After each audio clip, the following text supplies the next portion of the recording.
Exodus 1.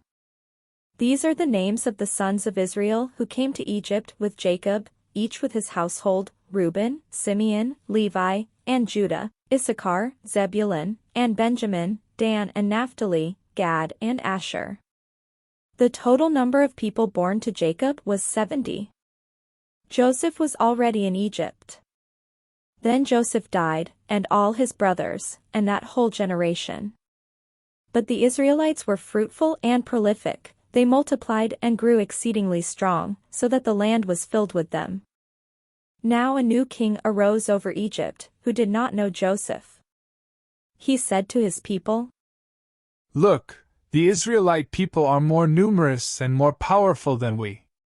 Come, let us deal shrewdly with them, or they will increase and, in the event of war, join our enemies and fight against us and escape from the land."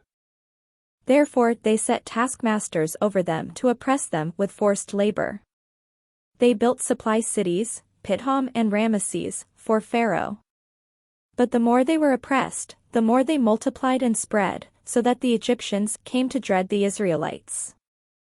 The Egyptians became ruthless in imposing tasks on the Israelites, and made their lives bitter with hard service in mortar and bricks and in every kind of field labor. They were ruthless in all the tasks that they imposed on them.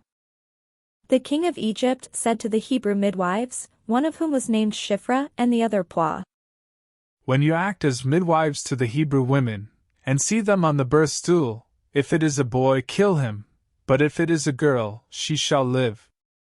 But the midwives feared God. They did not do as the king of Egypt commanded them, but they let the boys live. So the king of Egypt summoned the midwives and said to them, "Why have you done this, and allowed the boys to live?" The midwives said to Pharaoh, "Because the Hebrew women are not like the Egyptian women, for they are vigorous and give birth before the midwife comes to them." So God dealt well with the midwives, and the people multiplied and became very strong. And because the midwives feared God, he gave them families.